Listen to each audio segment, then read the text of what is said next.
Olá, queridos, sejam bem-vindos a mais uma Quarta da Palavra. É isso mesmo, voltamos para a quarta-feira, mudamos o dia, mas a palavra não mudou, continua a ser a mesma. Estaremos estudando a palavra de Deus, estaremos estudando a Bíblia como você tem aí. E nós estamos estudando as cartas que Deus enviou para a igreja, portanto, para nós, através do seu servo Paulo, chamadas as cartas ou epístolas paulinas.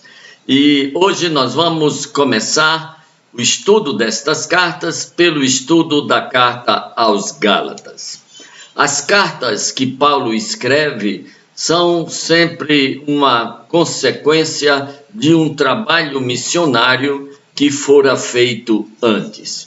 Paulo realiza um trabalho missionário nas suas viagens e depois o Espírito Santo o instiga, o induz a escrever cartas àqueles crentes ou aquelas comunidades que ele estabelecera. Hoje nós vamos estudar a carta aos Gálatas. Carta aos Gálatas. No capítulo 1, verso 1, nós temos o carimbo de abertura de Paulo em todas as suas cartas. Todas as cartas que são atribuídas a Paulo, sem dúvida razoável, são cartas que começam assim: Eu, Paulo, servo de nosso Senhor e Salvador Jesus Cristo, chamado para ser apóstolo pela vontade de Deus e não pela vontade dos homens, a vós que estáis na Galácia, no caso da carta aos Gálatas, ou a Filipenses, no caso da carta à igreja que estava em Filipos. Então, a autoria de Paulo, ela fica explicitada sempre no primeiro versículo do primeiro capítulo da carta. A seguir, ele estabelece os destinatários da carta. No caso, esta carta é destinada aos Gálatas. Os Gálatas eram os habitantes da Galácia. Eram, portanto, o remanescente dos gauleses. Quem já leu aquelas revistas em quadrinho de Asterix, Obelix, eram gauleses. E os gauleses migraram e se estabeleceram no centro da Ásia Menor, e onde hoje é a Turquia. Então, aqui ficava a região da Galácia, no centro da parte asiática da Turquia, vizinho à Capadócia, vizinho à Cilícia, à Panfilha, à Bitínia, no centro da Península Turca. E esta região foi visitada por Paulo por ocasião da sua primeira viagem missionária. Há quem divida a região da Galácia em duas: a Galácia do Norte e a Galácia do Sul. A Galácia do Sul, formada por estas cidades que foram visitadas durante a primeira viagem missionária. Acredita-se que a carta foi escrita destinada a estes habitantes da Galácia do Sul, formada pela reunião destas cidades: Antioquia, Listra, Perge, Derbe e Icônio, que foram visitadas e cujas igrejas foram estabelecidas na primeira viagem de Paulo. Paulo retorna desta viagem e vai escrever esta carta. A motivação desta carta está nos versos 6 a 9 do capítulo 1 e os versos 1 a 3 do capítulo 3. Havia uma ameaça legalista judaizante. Cristãos judeus que ficaram sabendo da conversão de gentios na região da Galácia rapidamente foram para estas cidades para tentar convencer as pessoas que haviam se convertido de que não era simplesmente aceitar Jesus Cristo, mas era também aceitar o judaísmo.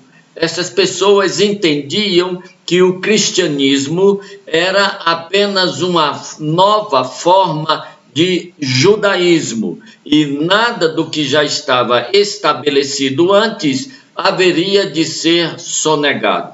Portanto, quem quisesse ser cristão tinha que ser também praticante do judaísmo. Teria que se circuncidar, teria que guardar o sábado, teria que guardar as festas judaicas, teria que se abster das comidas que eram consideradas impuras, teria que ser judeu. Era uma ameaça judaizante, uma ameaça legalista, no sentido de que tentava fazer com que estas pessoas se tornassem cumpridores da lei. Ao falarmos de lei, tratando de judeus, nós estamos nos referindo à lei do Velho Testamento, a tudo que foi dado através de Moisés e das pessoas que se seguiram, a lei e os profetas. Então, na verdade, a ideia destes judeus era que os gentios se comportassem como judeus. É isto que vai motivar esta carta. A autoria, nós já vimos os destinatários, a motivação, de onde a carta foi escrita.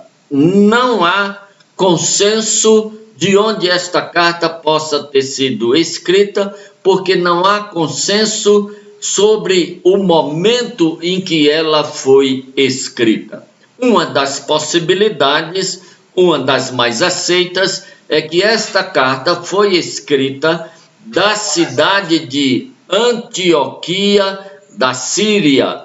Antioquia da Síria é onde Paulo morava, onde Paulo vivia, a igreja de onde Paulo havia sido enviado para as suas viagens missionárias. Então, a carta teria sido escrita da cidade de Antioquia imediatamente após a primeira viagem missionária e antes do Concílio de Jerusalém. O Concílio de Jerusalém, que está descrito no capítulo 15 do livro de Atos, vai dirimir sobre a questão da exigência do cumprimento das leis judaicas por parte dos gentios que haviam se convertido. Então, o Concílio de Jerusalém é reunido e neste concílio, após a exposição de Paulo e Barnabé e após a avaliação por parte do Colégio Apostólico e dos líderes da Igreja de Jerusalém, ouvida a palavra de Pedro e, sobretudo, a palavra de Tiago, irmão de Jesus, então fica decidido que os gentios que se convertem ao cristianismo não terão a obrigatoriedade de cumprir as exigências do judaísmo. Eles tão somente terão que se eximir da prostituição, porque os cultos gentios, de um modo geral, eram carregados de imoralidade e teriam que se abster também das comidas consagradas aos ídolos. Portanto, se eximir da idolatria.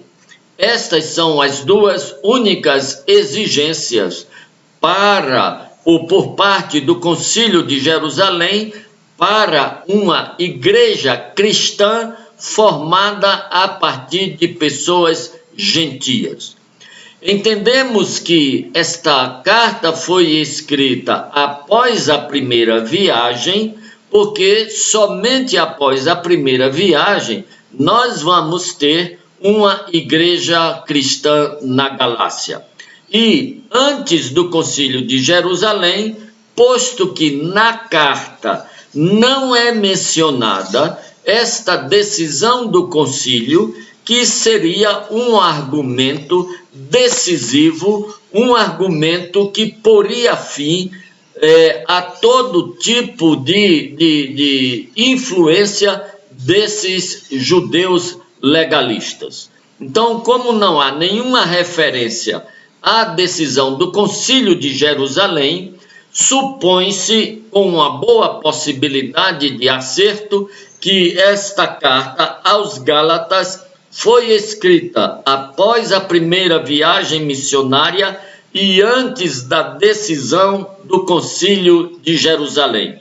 Estaremos, portanto, entre o ano 48 e o ano 49 da era cristã. O conteúdo desta carta. Nós temos algo que foge ao padrão nesta carta aos Gálatas. Todas as demais cartas, começando com a carta aos Romanos, indo até as cartas aos Tessalonicenses, todas as cartas, após a apresentação de Paulo e a dedicação da carta aos cristãos daquela comunidade, há sempre uma palavra de oração, de gratidão de Paulo pela igreja a quem a carta se destina. Por exemplo, estou aqui na carta aos Romanos, capítulo 1, verso 8. Antes de tudo, sou grato ao meu Deus, mediante Jesus Cristo, por todos vocês, porque em todo mundo está sendo anunciado a fé que vocês têm. E Deus, a quem eu sirvo de todo o coração, pregando o evangelho do seu Filho, é minha testemunha de como sempre me lembro de vocês em minhas orações. Na carta aos Coríntios, capítulo 1, a partir do verso 4.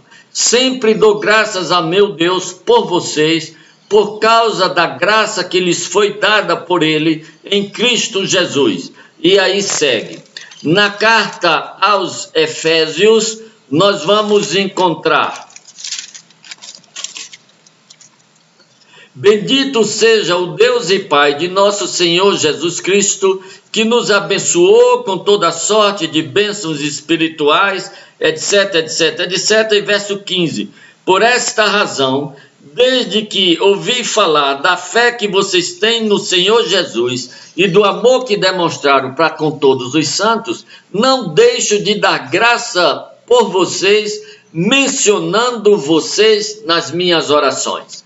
Na carta aos Filipenses, a partir do verso 3 do capítulo 1, agradeço ao meu Deus toda vez que me lembro de vocês, em todas as minhas orações em favor de vocês, sempre oro com alegria, por causa da cooperação que vocês têm dado ao Evangelho desde o primeiro dia até agora.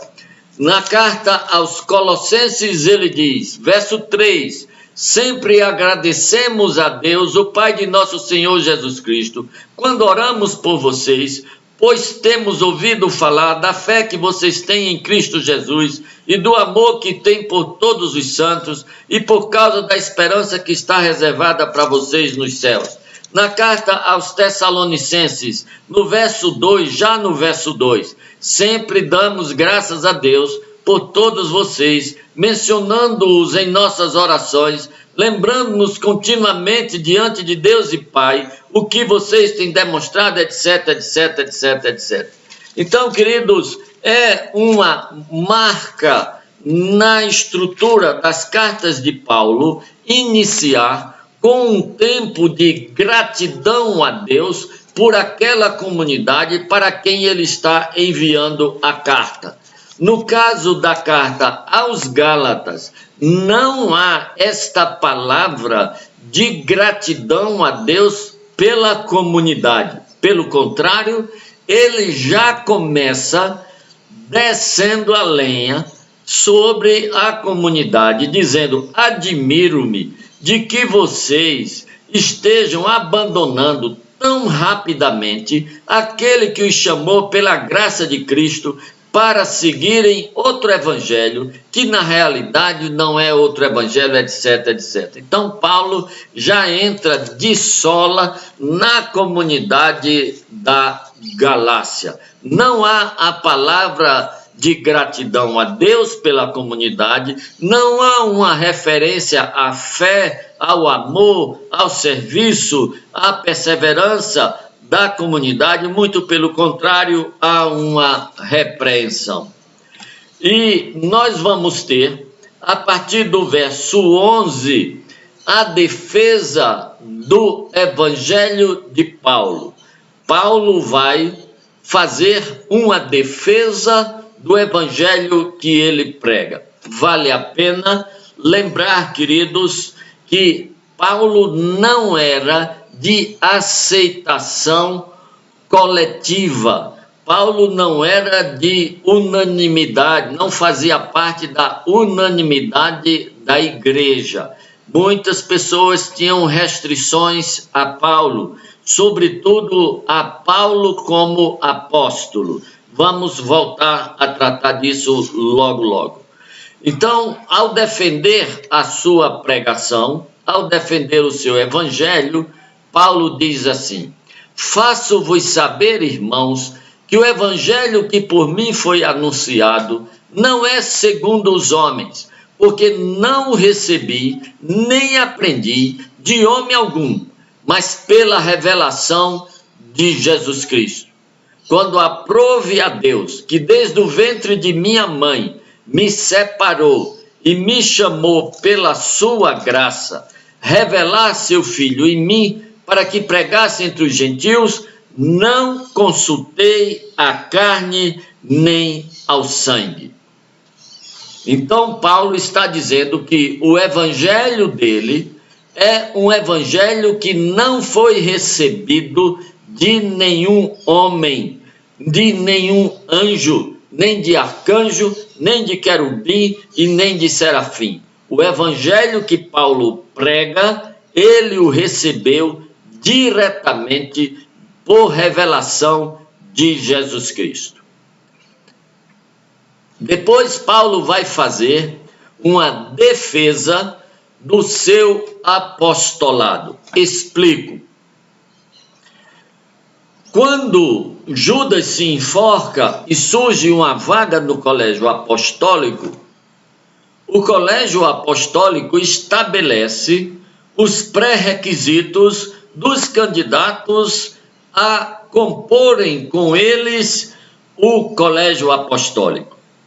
Os dois pré-requisitos são ter sido testemunha ocular de tudo que Jesus Cristo fez e ensinou, desde o dia em que foi batizado no Jordão por João, até o dia em que foi recebido nos céus. Então, a pessoa tinha que ter sido testemunha ocular de tudo que Jesus Cristo fez e ensinou. Paulo não foi testemunha ocular de nada do que Jesus fez e ensinou entre o seu batismo e a sua ascensão. O segundo pré-requisito era ter sido testemunha ocular da morte e da ressurreição de Jesus Cristo. Paulo não foi testemunha ocular nem da morte e nem da ressurreição de Jesus Cristo. Portanto, Paulo não atendia aos dois pré-requisitos para ocupar uma vaga no colégio apostólico. Por isto que Paulo não era considerado apóstolo pela maioria da igreja de Jerusalém, pelo Colégio Apostólico de Jerusalém. Então, Paulo faz uma defesa do seu apostolado. E ele começa fazendo uma retrospectiva de quem ele era, de quem ele fora no judaísmo. E ele disse: vocês já ouviram qual foi antigamente a minha conduta no judaísmo, como sobremaneira perseguia a igreja de Deus e assolava, e na minha nação excedia em judaísmo a muitos da minha idade, sendo extremamente zeloso das tradições dos meus pais. Portanto, como aquela comunidade da Galácia estava sendo assediada por judeus que se diziam representantes legítimos do judaísmo, Paulo está dizendo: eu sou mais judeu do que qualquer um destes judeus.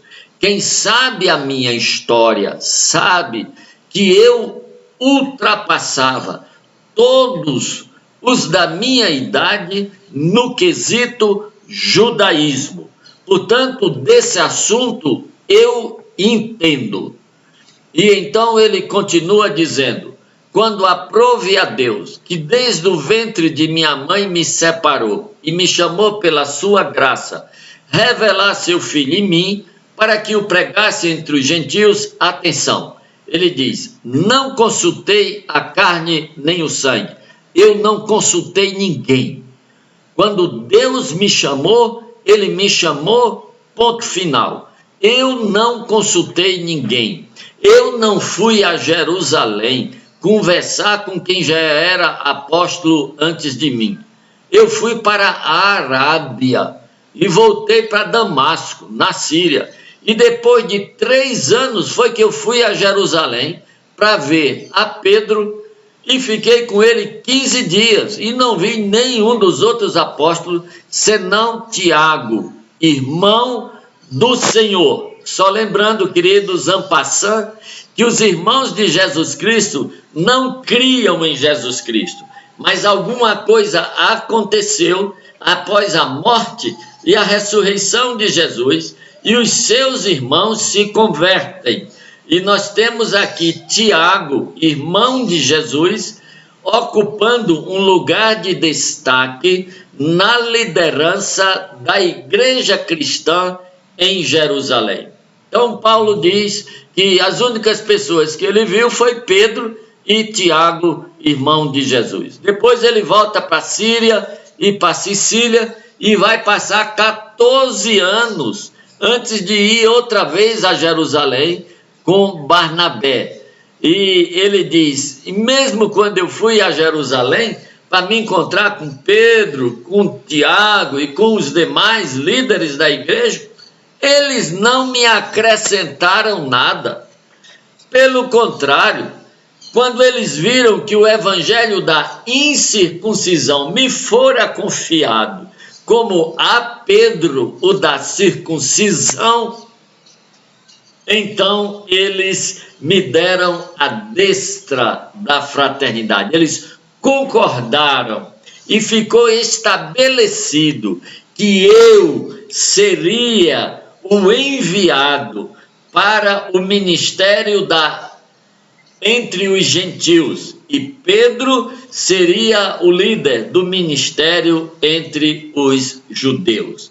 Então Paulo está dizendo que o que ele fez foi com respaldo da liderança da igreja de Jerusalém. Embora não houvesse a unanimidade, mas havia o respaldo da liderança. Depois ele vai dizer que esses próprios líderes da igreja em Jerusalém, num determinado momento da história, se tornaram reprováveis. E ele, Paulo,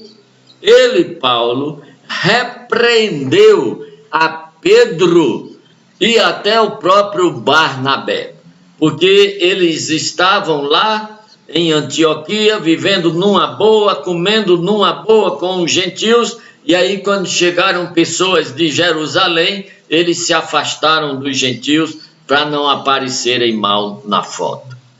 Então Paulo diz, depois de defender o seu evangelho e depois de defender o seu apostolado, nós temos a descrição do problema, que é, como já falamos, um ataque, um assédio legalista por parte de judeus que tinham vindo fazer a cabeça dos crentes da Galácia.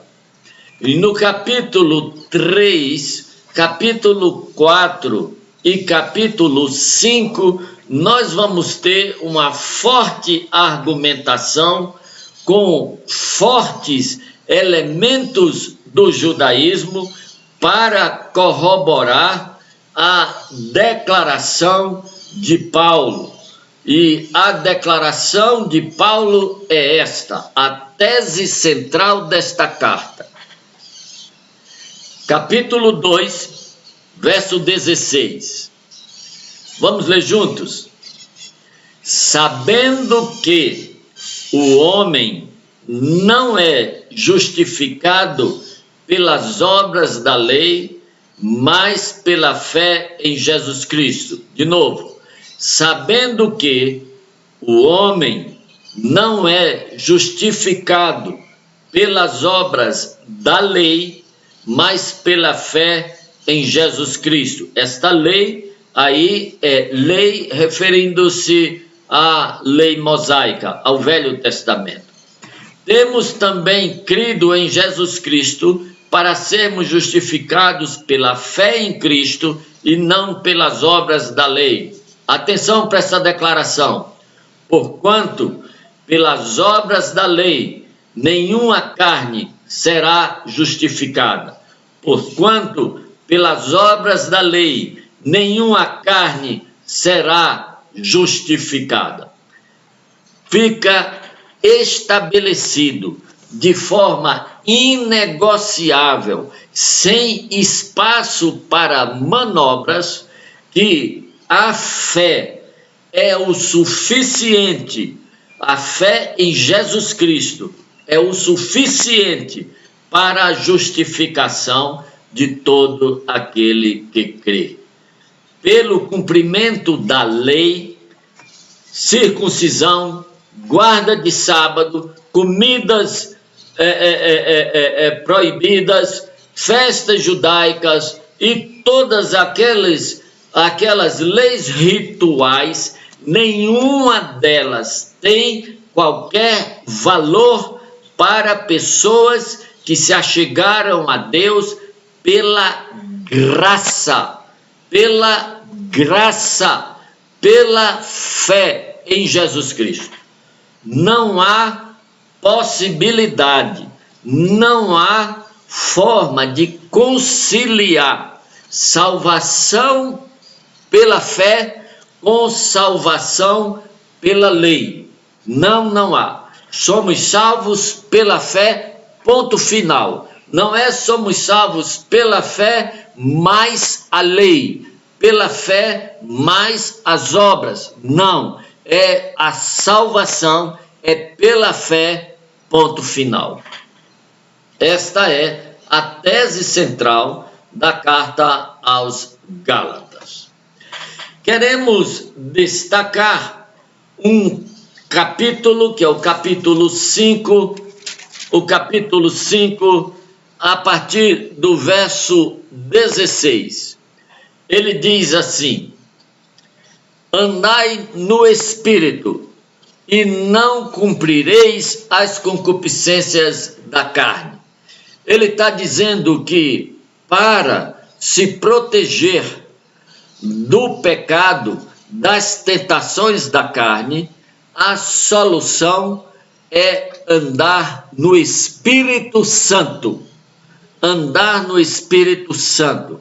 O que nos protege da tentação, da carnalidade, da prostituição, do adultério, da imoralidade, não é a lei, é o Espírito Santo de Deus agindo em nós, usando para tal a palavra de Deus. E nós vamos ter este capítulo 5, a partir do verso 11, onde estão em destaque e em oposição as obras da carne e o fruto do Espírito. Atenção, as obras da carne estão no plural, são várias. O fruto do Espírito é único, mas o fruto do Espírito é um conjunto de gozo, paz, verdade, bondade, domínio próprio e uma série de virtudes. As obras da carne são um conjunto de ações pecaminosas que você pode ler aí com calma. Para finalizar, queridos, eu quero destacar 2 lições que nós tiramos desta carta. Para não ficar apenas aprendizado de conteúdo, vamos aprender as lições. 2 lições. Vamos fechar a nossa apresentação de PowerPoint e eu quero que você esteja ligado nestes 2 versículos que eu vou ler. O primeiro deles é quando Paulo diz assim: quando aprove a Deus me chamar, quando aprove a Deus me chamar, ele diz que Deus o havia separado desde o nascimento. Desde o nascimento ele foi separado por Deus para ser um servo de Deus, querido. Desde o nascimento. Mas nós temos que considerar que antes de Paulo aceitar Jesus Cristo, ele foi um perseguidor.